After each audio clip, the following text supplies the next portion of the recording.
예, 네티즌 여러분 안녕하십니까?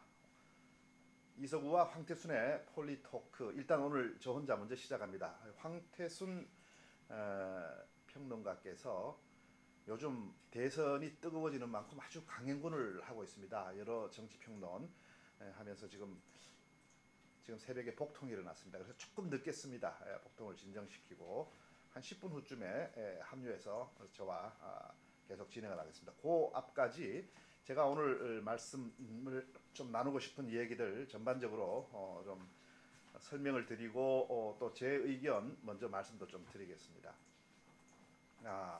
이제 제18대 대통령 선거 딱 20일 남았습니다. 20일. 20일. 금방금방 지나갑니다.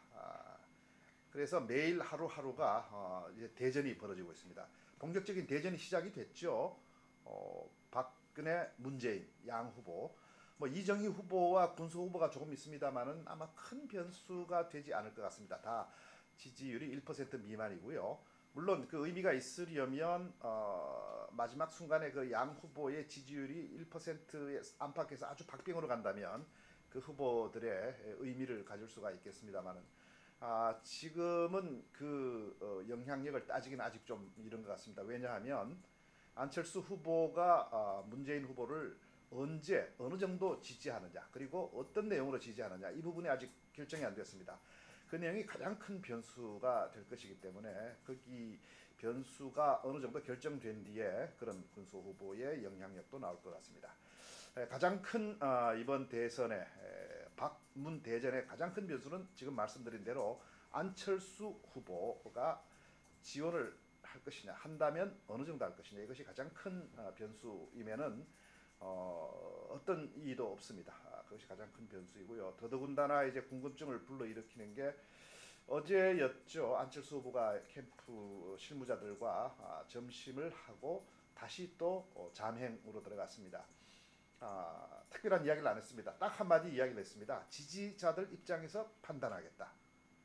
이렇게 한마디 하고 떠났습니다. 그래서 아직도 오리무중입니다. 어떻게 될지. 그것이 하여튼 제일 큰 변수고요. 그 다음 두 번째, 이번 선거는 아마도 네거티브전이 또다시 기승을 부릴 것이다. 우리가 늘 바라는 건 정책 선거입니다. 정책 선거인데 이 정책 선거라는 게 이게 잘 먹히지 않는 경우가 많습니다. 왜냐하면 국민들이 가장 필요로 하는 것들을 양당이 잘 알고 있기 때문에 어떤 형태로든지 똑같이 이렇게 하겠다 저렇게 하겠다 약간의 방식과 내용만 약간 차이가 날 다름이지 다 하겠다고 하니까 그리고 이 정책의 내용이라는 게 상당히 어렵습니다. 얼핏 들어가지고는 어느 당께 좋은 건지 금방 구분하기가 어렵습니다. 그러다 보니까 결국 남은 건 상대방 흠집 내는 거, 흠집 내는 게 남았습니다. 그리고 스스로 자멸하는 거, 실수해서 자멸하는 거, 그렇게 남았습니다. 이런 경우에 선거전에서 그런 요소가 가장 크게 작용할 가능성이 있다. 그래서 벌써 지금 방문 대전이 시작이 됐는데 네거티브전이 지금 벌써 본격화되고 있는 양상입니다. 그 이야기 조금 이따 좀 나눠보고요. 그 다음에 세 번째 요인은 아무래도 박근혜와 문재인의 인물론 그리고 리더십이 어떨 것이냐 이 부분이 전면에 이 부분에 대한 평가는 나오지 않겠지만 유권자들이 볼 때 과연 어느 인물이 이 나라를 이끌어가는데 적합할 것인가 잘 이끌어줄 것인가 국민들 서민들을 잘 마음도 달래면서 좀 더 양극화를 줄일 수 있을 것인가 이 부분 어느 인물이 그걸 할 수 있을 것인가 과연 능력은 어느 정도이고 그리고 진정성이 어느 정도이고 이 부분입니다. 이 부분은 알게 모르게 유권자들 마음속에 가지고 있으면서 어느 정도 이미 형성도 돼 있을 것이고 그리고 앞으로 보면서 더 그 부분도 보게 되지 않을까. 세 번째의 포인트를 이렇게 한번 생각을 해봅니다. 그 다음에 또 하나의 이제 승부 요인, 승패 요인은 처음에 말씀드린 대로 정책의 차별성입니다. 사실 이 정책의 차별성이 가장 먼저 나와야 되는데 이번 선거는 조금 여러 아주 변수들이 아주 얽히고 얽히다 보니까 정책이 어떻게 보면은 가장 뒤로 밀리지 않을까 이런 조금 또 아쉬운 이런 선거가 될 것 같습니다. 그래서 이번 선거의 승패를 가를 크게 네 가지 요인, 안철수 요인, 그리고 네거티브전. 그 네거티브전에서 누가 패할 것인가. 승자라고는 할 수 없죠. 네거티브전에서 패하는 사람, 패한다는 건 여러 가지 의미가 있습니다. 그 네거티브전 맞아서 패하는 수도 있지만 네거티브전을 잘못 사용했다가 역풍을 맞는 경우까지 포함해서 드리는 말씀입니다. 그리고 세 번째 요인이 아까 말씀드린 대로 두 후보의 인물론 리더십, 그리고 마지막이 정책적인 요인입니다. 우선 제가 생각하는 부분들을 좀 요인별로 한번 말씀을 드려보겠습니다. 안철수는 문재인을 지원할 것인가? 언제 할 것인가? 한다면 어떤 방식으로 할 것인가? 어떤 내용을 할 것인가? 크게 네 가지가 관심이죠. 우선 첫 번째, 지원할 것인가? 지원은 할 가능성이 있습니다. 경우에 따라서는 안 할 수도 있다라는 예상도 있지만 할 것으로 봅니다. 정권 교체를 위해서 백의종군하겠다라는 말을 사퇴문에서 하긴 했으니까 국민과의 약속이라고 본인도 늘 이야기해왔기 때문에 할 겁니다. 한다고 보고요. 언제 할 것인가? 아마 크게 두 가지를 보겠죠. 어제 오찬에서 지지자들 입장에서 판단하겠다라고 했으니까 여론의 흐름을 예의주시를 하고 분석을 계속하겠죠. 아직 그 부분이 다 끝나지 않았을 것 같습니다. 그리고 끝났다 하더라도 그 지지자들의 생각이 언제 어떻게 하는 게 좋으냐를 또 보면 그게 끝났다 하더라도 지금 당장이 아닐 수가 있기 때문에 조금 늦어질 가능성이 있습니다.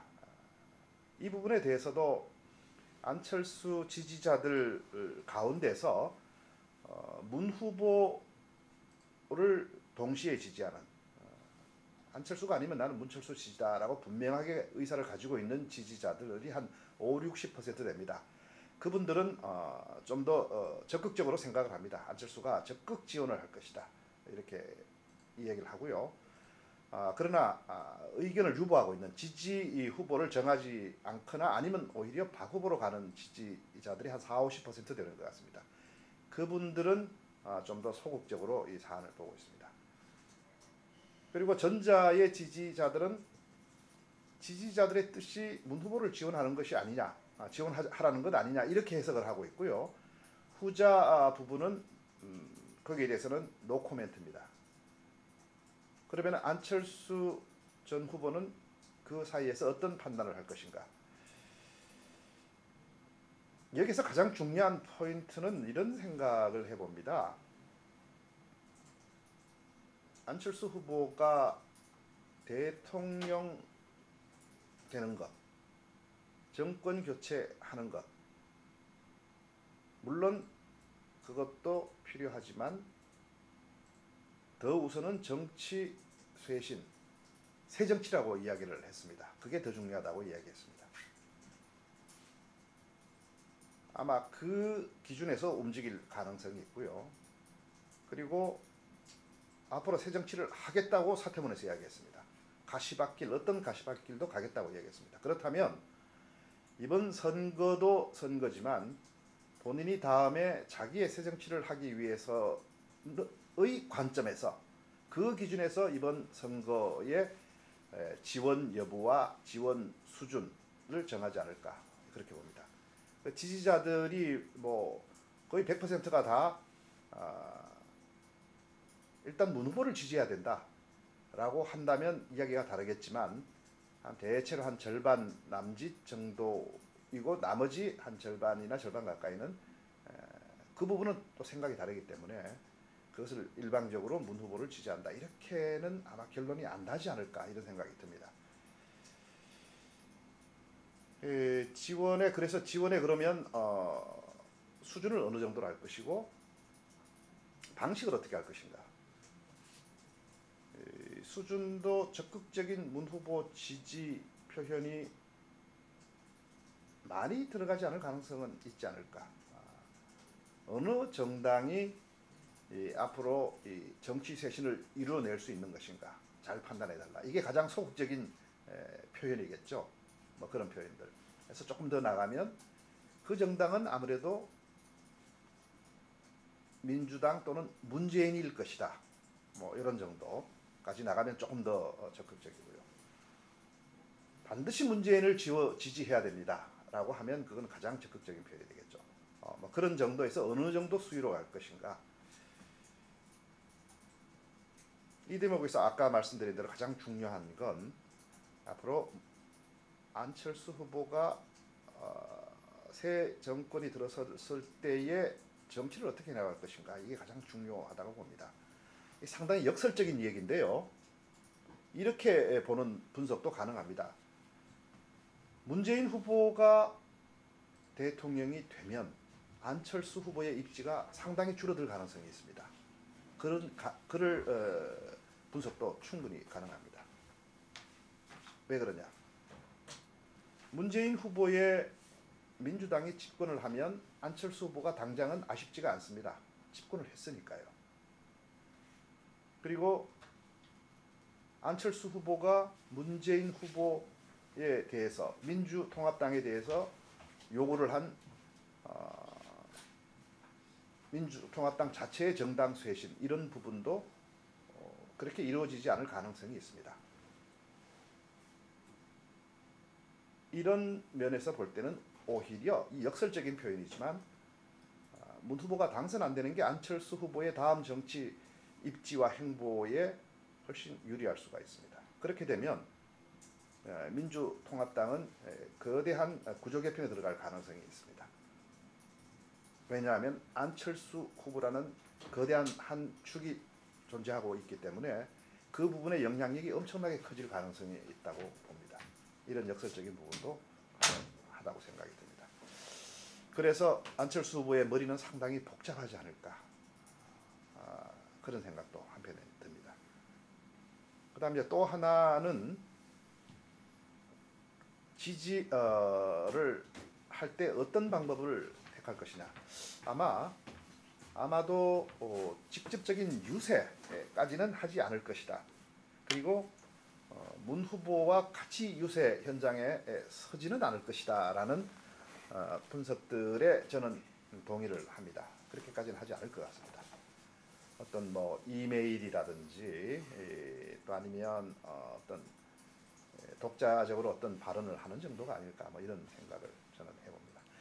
예, 이제 황태순 후보 연일 강행군하고 있는 황태순 후보가 아니군요. 예, 황태순 평론가 나오셨습니다. 요즘 이 대선 어떻게 봐야 할 것이고 또 우리는 어떻게 해야 될 것인가 이 부분에 대한 아주 여러 가지 높은 수준의 평론을 계속하고 계신 황태순 평론가 드디어 나오셨습니다. 예, 오늘 저 혼자 뭐 그렇게 뭐 수준 높지 않은 이야기 하느라고 힘들었는데 이제 황태순 후보 왔으니까 아주 큰 원군 얻었습니다. 크게 우리가 안녕하세요. 예, 먼저 말씀하시죠. 예, 국장님. 예. 단위로 하니까 힘들죠? 예, 조금 전에 우리 국장님께서 소개해주신 황태순 후보입니다.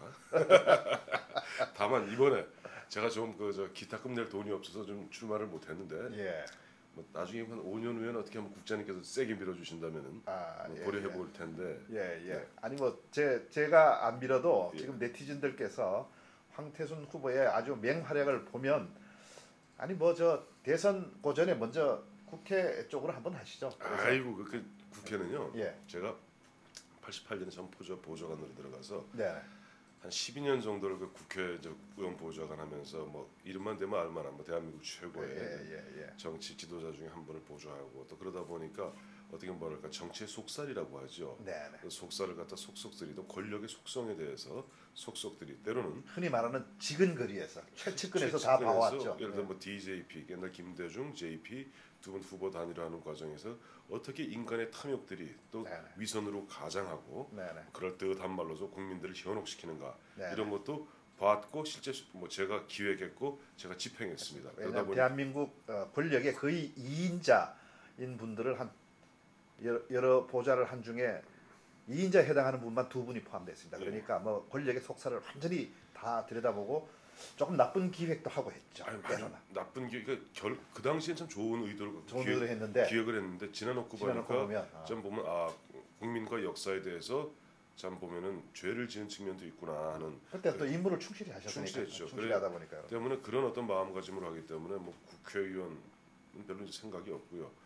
저는 예. 이렇게 보면은 우리 국장님 모시고 우리 국민들 어떻게 보면 사실 우리 유권자들 국민들이 사실은 겉포장에 너무 속고 있습니다. 속고 있다 보니까 그 속내를 잘 모르고 또 겉포장에 속아서 우이 쏠려 들어가는 뭐 그런 어떤 현상도 보이고 그러다 보니까 지나놓고 나면 우리 흔히 하는 얘기 중에서 아이고 쏘갔다 이제 손가락 다 잘라서 더 한강에다 던질란다 이런 얘기 나오지 않습니까? 이게 뭐냐니까 꼭 대통령 뽑고 난 뒤에 정권 끝날 때쯤에 그런 후회를 꼭 하게 됩니다. 꼭 하게 되죠. 그래서 뭐 그런 부분에 대해서 어떻게 보면 그래도 제가 우리 저 네티즌 여러분들보다는 조금 그쪽 어떻게 보면 약간 좀 추잡한 또 추악한 또 더티한 더티 요즘 보니까 안철수 후보가 문재인 후보 측을 향해서 했다는 그 더티죠. 정말 더티해요. 그 더티한 속살에 실제 몸담고 그러니까 제가 지근거리에서 국회 보좌관으로 보좌한 것만 12년이고 도합 한 25년을 그런 쪽에서 보다 보니까 이제는 좀 국민들께 속죄하는 마음으로 어떻게 사실은 이거는 이겁니다. 이건 이렇게 진행됐고 사실 이렇게 겉포장만 보지 마시고 그 겉포장 안에 이런 것이 있으니까 그런 것을 좀 보시는데 저는 예전에 이렇게 봤는데요. 혹시 네티즌 여러분도 이렇게 보실 수 있지 않을까요? 하고 이렇게 뭐랄까 좀 감이 좀 어줍지 않고 좀 주제 넘은 얘기하자면 좀 가이드를 해드리려고 나오는 것이고 이제 우리 가이드 대장님이십니다. 저는 저 직접 현장은 아니고 언론에서 계속 그것을 주시한 입장이니까 저는 조금 더 일반론적인 차원에서 분석하는 것이고 우리 황태순 평론가는 바로 현장 경험이 바로 나오는 이야기들입니다. 뭐 적절하게 서로 이렇게 섞어가면서 이야기하면 될 것 같고요. 그 지금 이야기하셨는데 겉포장 이야기하셨는데 당장 겉포장 얘기 우선 하나만 할까요? 하나만 하시죠. 어제 보니까 안철수 전 후보죠. 전 후보. 사실 안철수 전 후보에 대해서 호칭이 마땅치 않아요. 보면은 이 교수 지금 때려치웠으니까 사실 후보 등록도 안 했으니까 후보라고 하기도 그렇고 예비 후보인데 어떻게 정확히 얘기하면 안철수 전 예비 후보. 전 예비 후보죠. 그렇죠. 정확하게는 전 예비 후보. 아니에요. 후보도 아니죠. 근데 하여튼 안철수 뭐 호칭이 교수 또는 후보? 아니 교수도 그만뒀죠. 교수도 그만뒀네요. 전 교수라고 하기도 또 그렇고. 그렇고 원장도 그만뒀고. 그냥 전 후보로 해야 되겠죠. 전 후보로 해야죠. 안철수 전 후보 이제 사퇴 11월 23일 날 사퇴 8시 20분이죠. 정말 충격적인 사퇴 선언이었고 또 저는 그 사퇴 선언문을 보면서 안철수 후보의 고민이 정말 절절히 녹아져 있는 이분이 보면 사실 지난 9월 19일 이른바 새정치, 정치 쇄신, 정치 혁신 기치를 내걸면서 우리 사회 낡고 시들고 병든 구체제 우리 사회를 갖다 확 뒤집어 엎으면서 새로운 미래 가치로의 어떤 이정표를 세우겠다 하는 의욕을 갖고 출범했습니다만은 66일 동안의 선거운동 기간 그리고 18일 동안의 단일화 후보 단일화 협상 과정에서 너무나 큰 상처를 받았고 보면은 아마 그분이 그렇게 안철수가 그렇게 극복하려 했던 기성 정치가 아마 본인이 생각하기에 막상 해보니까 이렇게 더티하고 이렇게 이중적이고 이렇게 사람을 갖다가 진짜 나무 위에 올려놓고 흔들어대는지 아마 몰랐을 거예요. 그러다 보니까 그러니까 안철수가 보면 굉장히 사람이 고든 사람이더라고요. 보니까 국민들께 어쨌든 당초 11월 6일 약속한 거 있지 않습니까? 후보 등록 전에 단일 후보를 만들어내겠다. 그 약속을 지키기 위해서 진짜 정말 울며 독약 먹는 심정으로 울면서 독약을 먹는 심정으로 뭐니 왜 그 전날 기억하실 겁니다. 사퇴하기 전날 문재인 후보가 나는 이번에 독자적으로 후보 단일 안 되면 독자적으로 출마하겠다. 그리고 독자적으로 출마한 다음에 그 심판은 지지자들의 투표로서 심판받겠다 이런 얘기를 했거든요. 그러다 보니까 아마 안철수 후보는 깜짝 놀랐을 거예요. 아니 이분 이렇게 뭐지 단일화 협상하는 와중에 갑자기 보면 안 되면 내가 같이 가자. 먼저 어떻게 안철수가 해야 될 일은 문재인이 먼저 해버린 거예요. 그러니까 안철수는 국민들에게 했던 약속을 지키려고 진짜 울며 독배를 드는 심정으로 울면서 피눈물 흘리면서 독배를 드는 심정으로 저 사퇴를 선언했고 그리고 이제 닷새 만에 어제 이제 1시간 반 정도 측근 10여 명들하고 예, 점심을 하면서 뭐 그동안 연가시, 뭐 도둑들 영화도 보고 뭐 십자군 이야기, 뭐 책도 읽고 가족들하고 혼자 이제 가족들하고 이제 혼자 오너하면서 뭐 그리고 다녔다. 그러면서 그 이야기 코트가 뭐냐니까 이제 앞으로 나는 개인의 입장이 아니라 지지자들의 입장에서 판단하겠다. 예. 근데 이걸 놓고 또 보면 해석이 분분해요. 그러니까 그게 아까도 제가 말씀드렸는데 네. 안 후보 지지자 가운데 안 후보가 아니면 문 후보로 가겠다라는 지지자들이 보는 해석하고 그렇죠. 또 아닌 한 절반 가까운 부동층이나 박 후보 지지자들이 보는 해석이 서로 자기 입장에서 해석을 하다고 말이죠. 쫙 갈라져요. 네, 쫙 갈라져서 자기 입장에서 보니까 이제 이미 문재인 후보 쪽으로 가 있는 예. 한 50에서 55% 된다 예, 그렇죠. 예. 그 사람들에서 그럼 그렇지. 안철수가 그럼 백의종군하겠다 그랬고 예. 단일 후보는 문재인이라 그랬고 예. 어쨌든 국민들께 성원을 부탁드린다고 했고 그러니까 그 지지자 입장은 우리니까 당연히 문재인 후보를 갖다가 아마 다음 주부터 본격적으로 나와서 돕지 않겠는가 네. 하고 해석하는 해석이 있는가 하면 이쪽에서 아까 말씀하셨던 국장님 말씀하셨던 부동층이나 부동층 특히 이제 부동층 중심으로 그 얘기가 많이 중심으로 나와요. 이야기는. 부동층 예. 중심으로는 아니 당초 문재인 박근혜 이 모든 두 사람 기성 정치권을 뛰어넘고 어떤 낡고 시들고 병들고 또 무능한 기성 정치권을 뛰어넘어서 그야말로 국민이 주인되는 새로운 시대를 만들기 위해서 안철수가 나왔던 것이 아닌가. 안철수가 얘기했던 것은 정치 쇄신이요, 정치 혁신이요, 정치 혁명이다. 심지어는 기득권 모든 것을 내려놓고 그야말로 국민들의 큰 보탬도 되지 않는 앙시앙 레짐을 갖다 완전히 분해하고 발전적으로 해체하겠다는 네. 것이 안철수의 생각이라면은 네. 안철수가 굳이 그 기성의 어떻게 보면 가장 추악한 모습 보였던 네. 문재인, 박근혜 이 두 사람의 이른바 과거와 과거 프레임의 싸움에 왜 끼어드느냐. 네. 안철수는 자기 자신의 트레이드 마크를 할 수 있는 미래, 그 출마 선언할 때도 얘기했잖아요. 미래는 이미 와 있습니다. 다만 널리 퍼지지 않았을 뿐입니다. 네. 그 얘기를 했는데 오늘 저 안철수 전 후보를 뭐 아주 굉장히 지금 높이 평가하는데 앞으로 혹시 안철수 진영으로 가시려고 그러시는지 그건 아니죠. 제가 농담으로 그냥 한마디. 진영이 없어요. 가고 싶어도 진영이 다 없기 때문에 너무 평가를 잘 하셔가지고 근데 그 뜻만큼은 우리가 그러니까. 정말 필요한 이야기죠. 그러니까 지금 보면 박근혜나 문재인이나 둘 다 앞다투어서 안철수의 정치 쇄신 정신 칭송을 하고 있죠. 양쪽이 다 칭송을 하고 이어받겠다.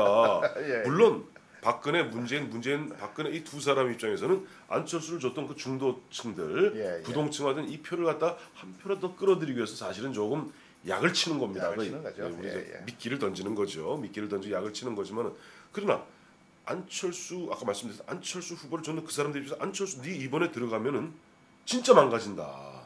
그 말이죠. 우리가 지난 시간에 그 이야기했지 않습니까? 안철수는 안철수로 남고 안철수의 새정치를 하는 쪽으로 갈 때 그것이 안철수이고 그렇죠. 한국 정치에도 그게 아주 중요한 어떤 요인으로 작용할 것이다. 왜? 안철수 때문에 그동안 이루어진 정치 쇄신이 꽤 많고 앞으로도 그렇죠. 굉장히 많은 게 이루어질 수 있는데 안철수가 어느 진영으로 들어가는 순간 그건 소멸돼버려. 안철수 바람과 안철수 현상과 안철수 예, 정신은 사라지고 마는 거예요. 네네. 좀 말씀 좀 잘하셨어요. 왜냐하니까 아니 안철수 때문에 그래도 지난해 보면은 한나라당 없어졌죠, 새누리당 됐죠, 민주당 없어지고 그다음에 해처모에 다시 다 하고 시민사회단체까지 민주통합당 만들었죠.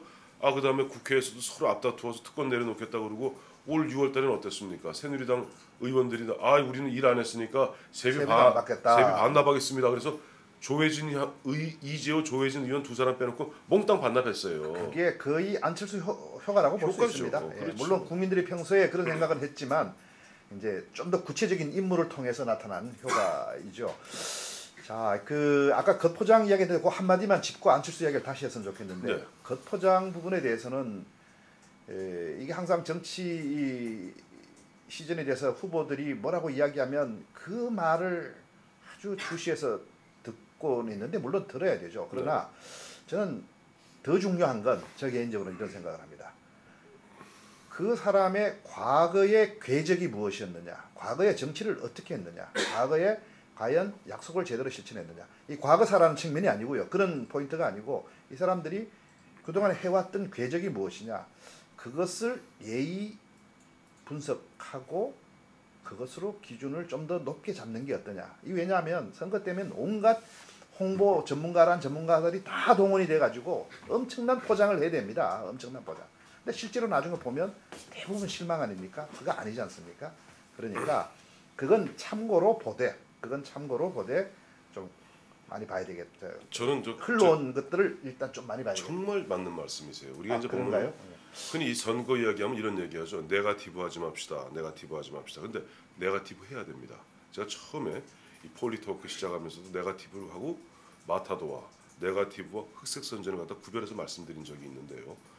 예를 들어서 옛날 김대엽, 이회창 2002년에 김대엽식으로 있지도 않는 사실을 갖고 자기가 멋대로 상상해서 이회창 후보 부인이었던 부인인 한인호 교사가 자기한테 돈을 갖다 얼마 주고 아들을 군대를 뺐다. 결국 보면 문서까지 위조해가면서 그런 건 흑색 선전이라고 해요.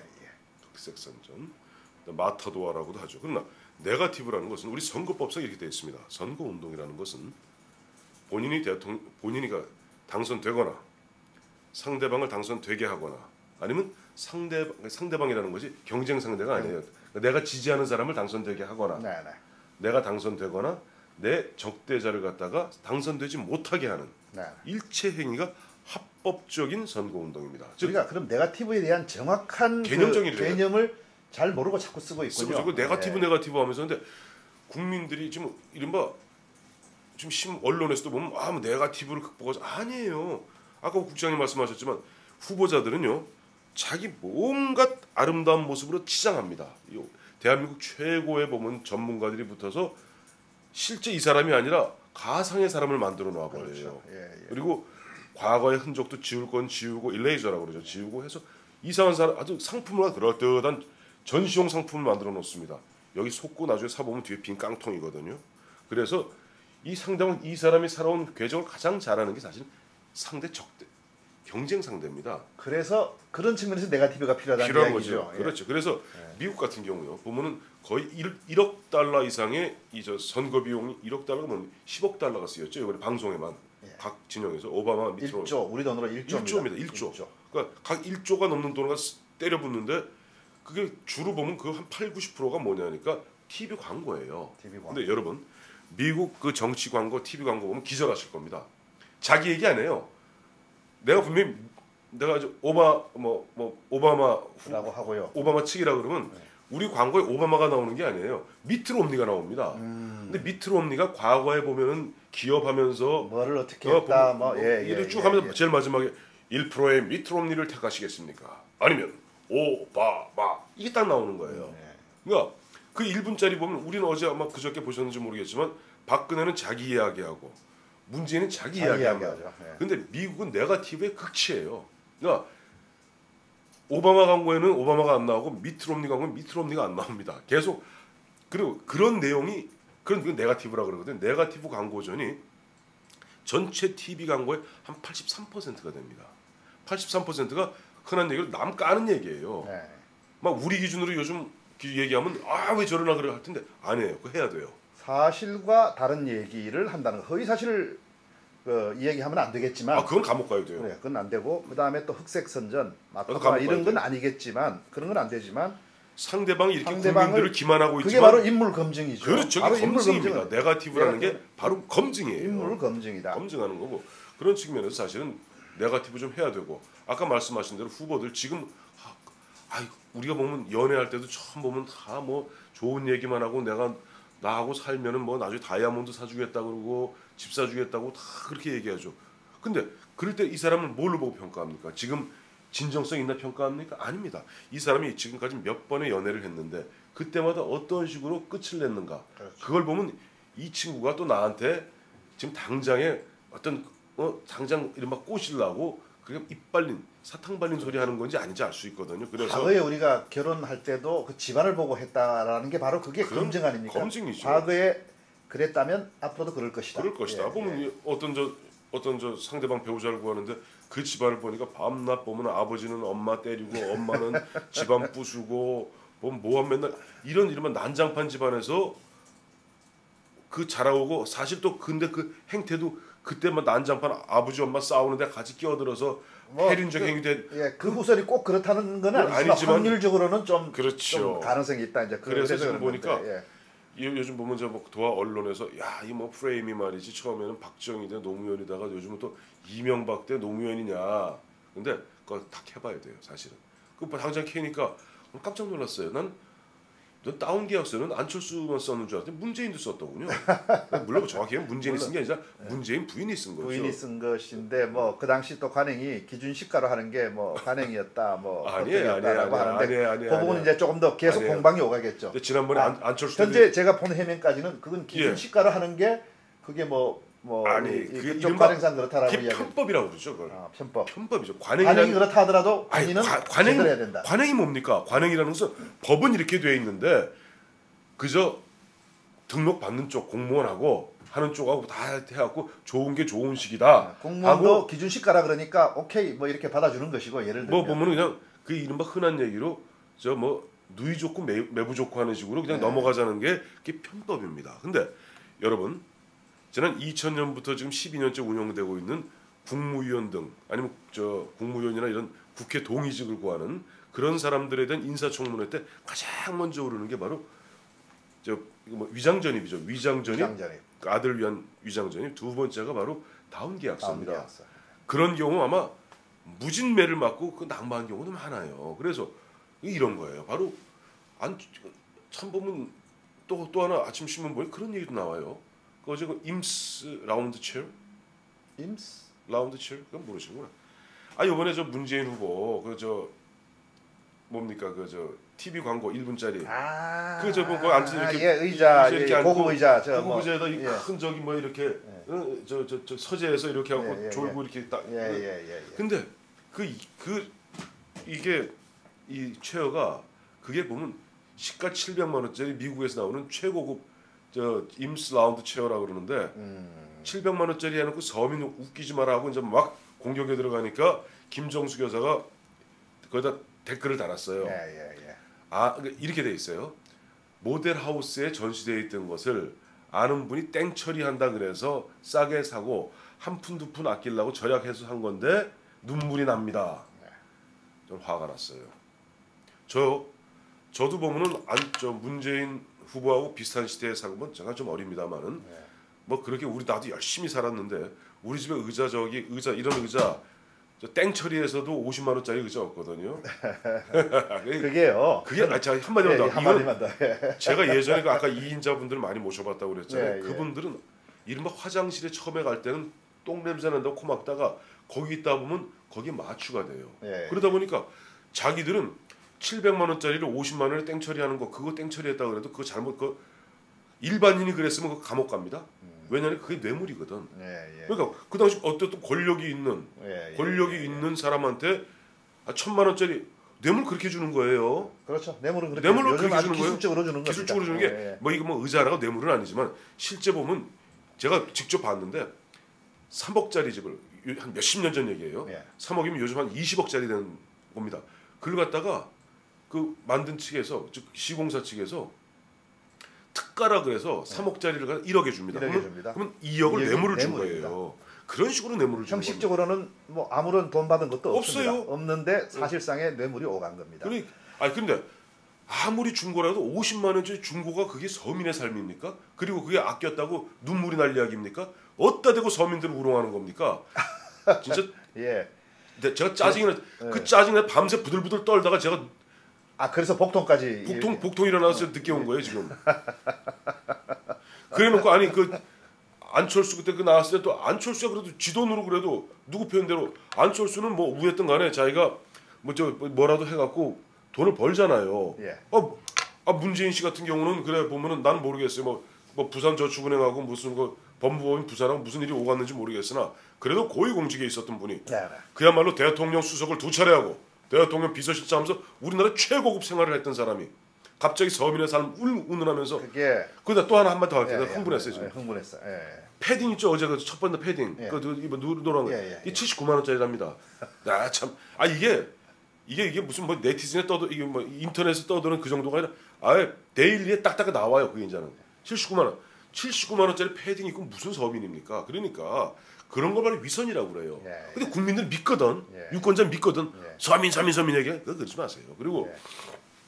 사람 진솔해야 돼요. 그래서 항상 그런 얘기를 합니다. 위선과 거짓은 아무리 감추려도 반드시 모습을 드러내기 마련입니다. 그래서 하여튼 오늘 안철수 후보를 얘기하면서 안철수 후보를 갖다 피눈물 나게 했던 민주당과 민주통합당 측 그리고 문재인 후보에 대해서 제가 열을 좀 받았는데 왜냐니까 게임은 페어해야 돼요. 페어한 게임을 해야 되는데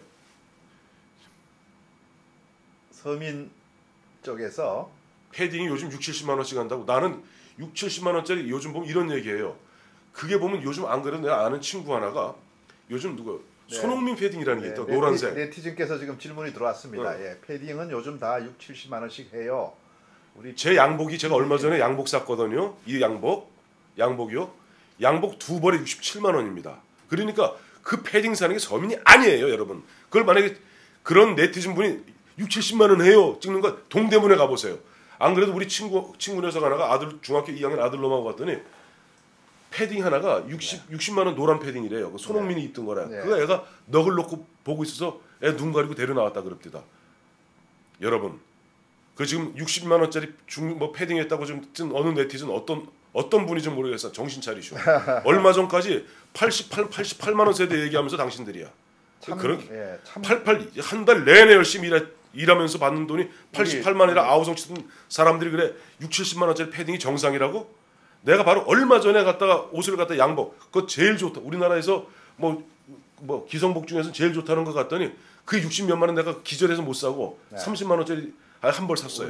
우리 지금 이 시대의 아버지들의 현실을 지금 이 사람들이 정신들이 있는 거야 없는 거야? 평론가께서 이야기합니다. 사실 저도 양복 살 때 저기 어디 할인하고 있고 이런데 가서 골라서 사거든요. 골라서 그것도 한 치열 전원까지 20만 원짜리 사요. 백화점에 있는 그 양복을 감히 살 수가 없습니다. 너무 비쌉니다. 뭐 100만 원씩 하고 뭐 50만 원은 무조건 넘죠. 그거 참 사기 어렵습니다. 그래서 저희들은 뭐 요즘 뭐 말하는 뭐 무슨 아울렛도 있고요. 뭐 여러 가지 있지 않습니까? 그런데 가서 조금 한번 이월된 거라든지 아니면 거기서 뭐 이 똑같은 그 아웃소싱으로 똑같은 데서 만든다든지 좀 이런 걸로 하여튼 해서 좀 사는. 그래서 20만 20만 원 미만으로 삽니다. 예, 대체로 20만 원 전후로 살려고 노력하고 있습니다.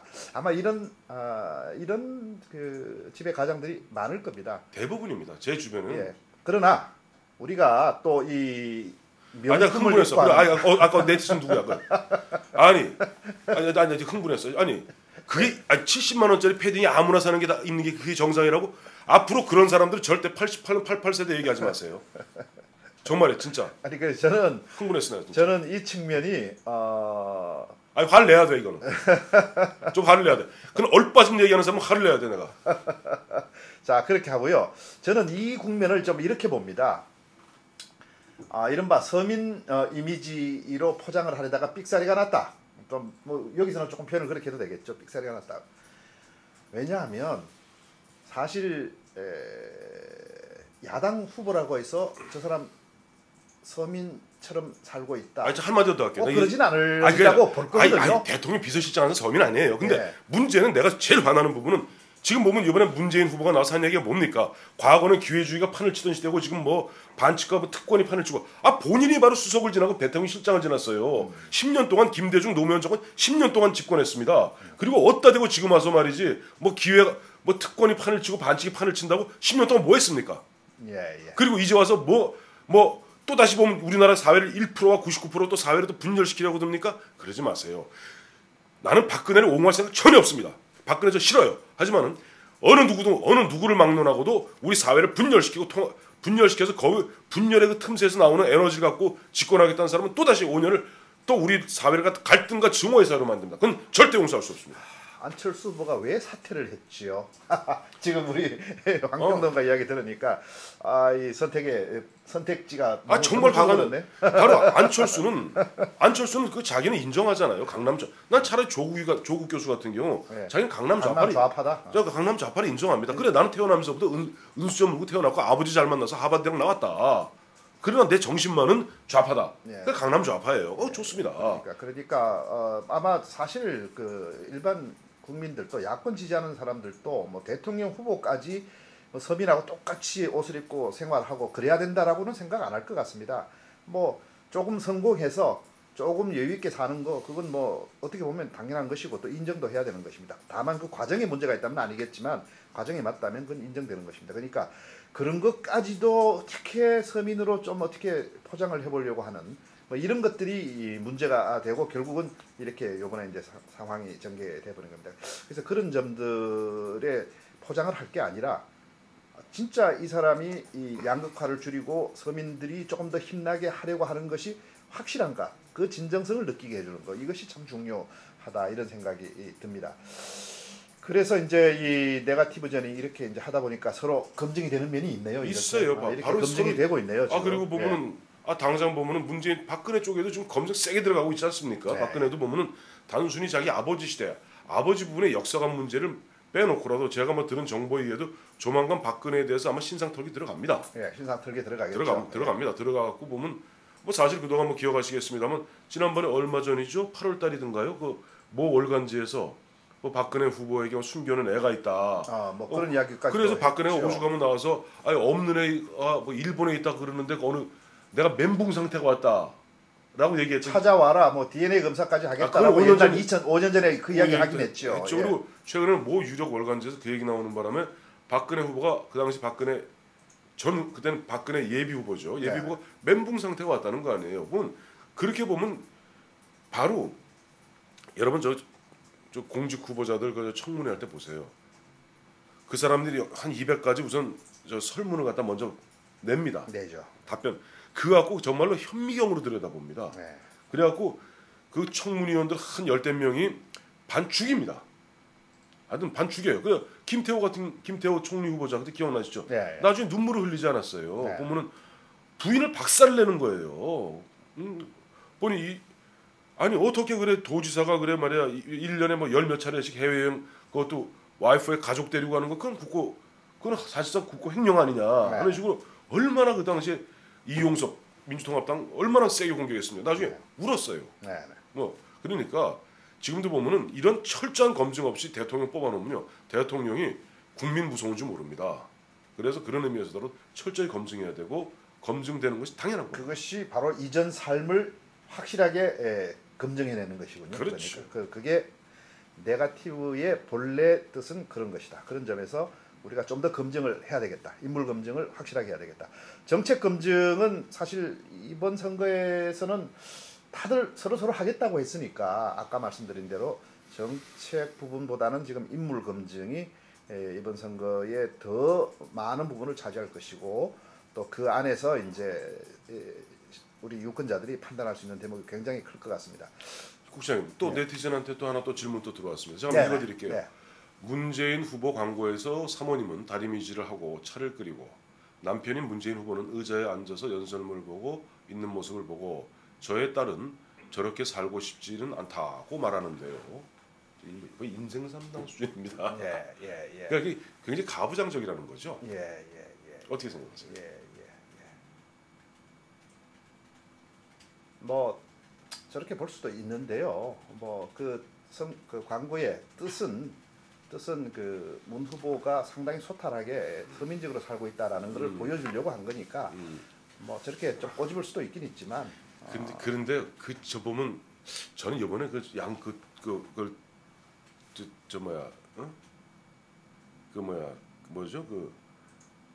후보 첫 양 후보의 TV 광고를 보면서 이른바 이 광고 상업 광고의 달인들은 박근혜 쪽에 붙은 것 같아요. 왜 문재인 후보의 광고를 보면서는 여전히 보면 약간 아마추어 냄새가 나요. 아까 말씀하신 대로 서민들의 삶을 보여주겠다고 보여준 것이 임스 라운드 체어 700만 원짜리 보여줬죠. 또 아까 좀 네티즌께서 말씀하신 대로 사모님은 다리미질하고 차 끓이고 남편은 더 다리 꼬고 앉아서 맨발 상태로서 이렇게 가부좌 틀고 양발도 안 신었더라고요. 이렇게 졸고 이런 건 뭐냐니까 거기에 대해서 지금 네티즌 또 의견이 또 들어왔습니다. 박근혜는 여성 대통령을 내세우는데 문재인 측은 양성평등 민감성에서 실수한 것 아닌지요. 특히 젊은 여성 세대에게 그런 것 뭐 같습니다. 이렇게 또 떴습니다. 예, 지금 뭐 그렇게 보고 그렇게 보고 보는 의견들이 지금 나오네요. 젊은 여성들은 그 젊은 생각이 드는 모양이네요. 저는 사실 조금 화가 났어요. 그 보면서 문재인 뭐 전체적으로 잘 만들었는데 문재인 후보가 보니까 너무 뭐랄까 오손도손 알콩달콩 자기들끼리 화목하게 살면서 전통적인 모습을 연출한다고 연출한다고 했는데 젊은 세대들이 볼 때는 아니 그 젊게 했는데 네. 그게 보니까 우선 보니까 그 빌라가 몇 평짜리 빌라인지 모르겠는데 몇 제곱미터짜리 빌라인지 모르겠는데요. 원래 딸이 산 거랍니다. 근데 문재인 후보가 나이가 지금 59인데 딸이 그 정도 큰 빌라에 살면 그것도 문제죠. 바로 그런 식의 하나하나의 문제점이 걸리는 이게 바로 네거티브 검증입니다. 우리가 사안을 갖다가 바로 약간은 딸이 또 자기 소득이 많아서 샀는지도 모르지 않습니까? 어제 보니까 마치 그 나옵니다. 그 나이에 사기는 그렇게 빨리 그걸 사기는 좀 어렵겠죠. 그렇죠. 지금 문재인 후보가 나이가 지금 59인데 딸이 아무리 커도 고소득이라더라도 그렇게 32살인데 그것도 문제됐던 게 어제 그 광고 보니까 문재인 후보 부인이 보니까 한마디로 아까 그 네티즌 말씀대로 이렇게 서서 하는 이렇게 다림질하는 거 있죠. 우리 집은 아직 살림이 없어서 그런데 쪼그리고 앉아서 하는데요. 거기는 보니까 아주 탁 해갖고 뭐 이러고 칙 하고 이렇게 뭐예요. 스팀이 쫙 나오는 거 이렇게 쫙 서서 다림질하고 또 뭐 하더니 차를 다리고 남편은 졸고 있고 이런 부분에서 아마 젊은 여성들이 봤을 때는 아니 저거야말로 그야말로 모르겠다. 저건 커리어 우먼들과 지향하는 젊은 여성 입장에서 좀 화가 나는 대목이겠죠. 거기다가 보니까 가는데 이제 아들하고 문재인 후보 같이 있는데 그 아들이 최근에 문제가 됐던 자기 아버지가 청와대 비서실장으로 있을 때 그다음 비서실장인가 있을 때 밑에 비서관이 무슨 뭐 고용 무슨 위원회인가 거기에 그 뭐 비정상적으로 취업시켰다 그래갖고 한번 논란돼도 바로 그 아들인 것 같아요. 그러니까 그런 식으로 내가 보니까 자기 딴에는 화목한 가정인데 보니까 전 더 화가 났던 게 내가 아까 말씀 같은 시대 살았는데 왜 문재인 후보는 이 벽을 꽉 채울 정도의 서재가 있어야 되죠? 나는 우리 집에는 요만한 저기 서재도 아주 멋있더라고요. 그게 아주 멋있더라고요. 제가 조금 아까 대한민국 2인자들 두 분을 갖다 보조해봐서 하는데 그 2인자 집 정도 되니까 그쯤 됐대다. 아 진짜예요? 서재가 2인자 집쯤 되니까 그 당시 뭐 정말 아닌 말로 저 날아가는 세보로 떨어져라면 떨어졌고 거의 남산한 물러가라면 남산이 물러갔어요. 서재 광고하는 CM 인수체를 광고하는 그런 어떤 그 CM 프로그램 다음에 뭐라고 해도 될 정도였던가요? 그러면 이죠 뭐 예전에 뭐 한경의 뭐 스팀 다리미 이제 아니 우리 그 정도만 하죠. 아니 흥분을 충분하게. 아니 이제 아까 나 패딩에서 열받은 거예요 지금. 패딩에서 열받아갖고 지금. 아니 그러니까 조금 그 부연하면 그 다리미 다리는 거 그건 좋은데 오히려 좀 거꾸로였으면 어떨까? 문재인 후보가 그렇죠. 다리고 부인은 차를 끓이고. 그렇죠. 이러면 그게 양성평등이죠. 멋있었을 거고. 그리고 그다음에 뭐 예를 들어서 보면은 문재인 후보는 이 저 연설문을 갖다가 이렇게 읽고 저 부인 김정숙 여사는 틀린 거 지적해주고 그런 역할 분담 이런 게 있으면 좋았을 때 남편은 그저 읽다가 졸다가 하고 부인은 갖다가 다리미질하고 우리가 이런 걸 보고 흔히 이 정무적인 아주 판단에서 감각이? 엄청난 문제가 생겼다. 그렇죠. 정무적 판단에서 아마 거기 그 기획한 사람들이 일반적인 이제 광고만 제작하는 분들이 한 거 아닌가 이런 생각도 드는데 제가 아닌가요? 아닌데요. 그게 아닌데요. 그게 아닌데요. 그게 아닙니까? 궁금하시죠? 500원 주세요. 자, 제가 사실은 예전에 바로 그 당에도 제가 상당히 고위직으로 있어봤습니다. 여야를 넘나든 양반입니다. 여당은 사실은 크게 본 적은 없어요. 여당 제가 해본 건 DJP가 되고 난 다음에 국민의 정부가 들었으면서 공동정부에 전 자민연책에 있었기 때문에 그랬던 것이고 그 당시 저 2007년이고 쭉 보니까 놀랍게도 말이에요. 이게 광고는 광고 전문가들이 붙어야 돼요. 근데 광고 전문가들이 오히려 보면은 당에 있는 이른바 당료들, 당의 참모들한테 목소리 눌립니다. 그렇죠. 그러니까 눌리기 때문에 자꾸만 정무적인 색깔을 넣으려고 들어요. 그러니까 이 광고쟁이라는 표현을 쓰는데 이쪽 세계에서는 광고하는 이 카피라이터라든지 이런 분들 입장에서 굉장히 힘들어합니다. 그러니까 자기들이 보는 세상, 근데 이거죠. 광고 전문가들이 보는 것은 나름대로 시청자 입장에서 이 사람을 갖다 보고 있는 거예요. 그러니까 이 보기 때문에 이렇게 해야 된다고 얘기하는데 이 후보자 측에서는 아니야 우리 모습은 이건데 이 색깔을 넣어야 돼 하고 주문을 합니다. 그러니까 공급자식 시각이고요. 광고장이들은 이른바 시청자 및 수요자의 시각에서 보는 거예요. 거기서 충돌이 나는데 일반적으로는 충돌이 거기서 나는데 제가 볼 때 이 경우는 지금 말하는 어떤 의자, 뭐 서재, 뭐 등등 이 부분은 어쩌면 광고하는 분들은 그거는 간과할 수도 있다. 그런 거를 정무적 판단하는 쪽에서 그걸 바로 잡았어야 되지 않느냐라는 건데 일반론적으로는 지금 우리 황태순 위원 평론가의 얘기가 맞는 것 같습니다. 그런 측면이 하나 있습니다. 자, 그리고 이 네거티브전 앞으로 이제 계속 될 텐데 뭐 우리가 일주일에 한 번이지만 다음에 또 나오는 이야기들 가지고 좀 이야기를 계속 저희들 의견을 나눠보겠습니다.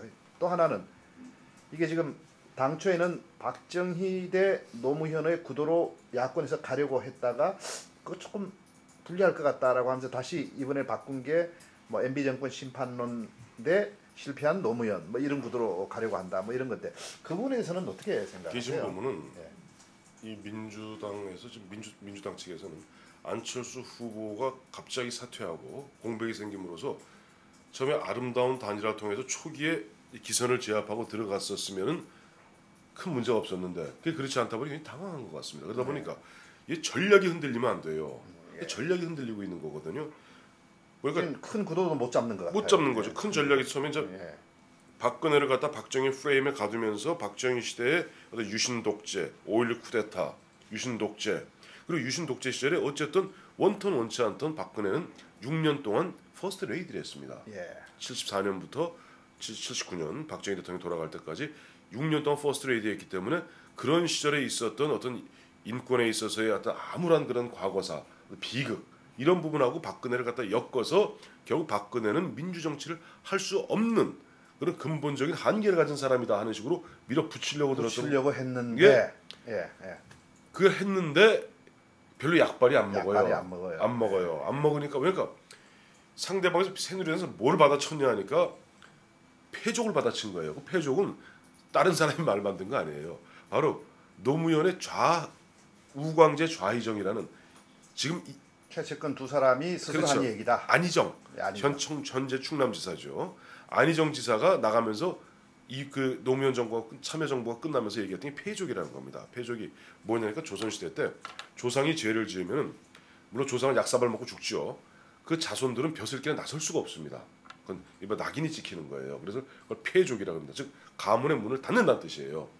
그래서 우리는 이제 패족했다 떠난 거예요. 근데 어쨌든 그 다음에 노무현 대통령 돌아가시고 그 노무현 대통령 어떤 추모의 열기가 있는 가운데 친노들이 부활한 거 아닙니까? 그런데 그 부분에 대해서 새누리당에서 받아친 거예요. 이제 박정희 프레임 나오니까 야 너희들 패족 운운할 정도로 5년 동안 철저하게 나라 망쳤던 사람들 아니냐. 바로 너희 시대 때 너희들이 이야기하는 그래서 그게 지금 박정희 대 노무현 구도는 결국 그렇게 가는 지금 양상이거든요. 결국 그러면 박정희 시대의 전체적인 평가, 노무현의 전체적인 평가 어디가 성공이고 실패냐 하니까 야권이 좀 불리해졌죠. 아니 조병이 아니라 누가 그러잖아요. 이렇게 묻는다는 거 아니에요. 저 유권자들 박정희하고 노무현하고 누가 실패한 대통령이야 그러면 누가 잘한 대통령이면 무조건 박정희죠. 무조건 박정희죠. 누가 실패한 대통령이냐 그런다면 뭐 그거는 또 반대일 가능성이 조금 높지만 누가 잘했느냐 그러면 박정희예요. 그러니까 전체적인 평가에서는 한 80% 이상이 그렇다. 그렇게 나오죠. 그리고 뭐 과거 여론조사 그러니까 여론조사 와서 역대 대통령이 누가 가장 최고였냐 하면 박정희로 나옵니다. 그러니까 이 구도는 야권이 불리할 수밖에 없습니다. 그러니까 이제 정권 MB 정권 심판론 이명박근혜 이 구도를 다시 가져가고 있는데 이것도 좀 한계가 있을 것 같습니다. 왜냐하니까 그래서 자꾸만 MB 정권 5년 동안 뭐 하는데 뭐 거기서 뭐 동의하지 않았으면 국회의원 박근혜가 동의하지 않았으면 그런 법안이 처리됐겠느냐 이렇게 얘기하는데 그 백날 얘기도 소용없는 게 하필은 그걸 충청도에서 얘기했거든요. 충청도 사람들은 물론 세종시가 노무현 정권 때 노무현 참여정부 시절에 출범했지만은 이명박 정부 들어서 갖고 그 사산 위기, 유산 위기에 빠졌습니다. 그거 갖다 박근혜가 2010년 6월 29일 날 국회 본회의장에서 이명박 대통령과 완전 맞바닥 쳤거든요.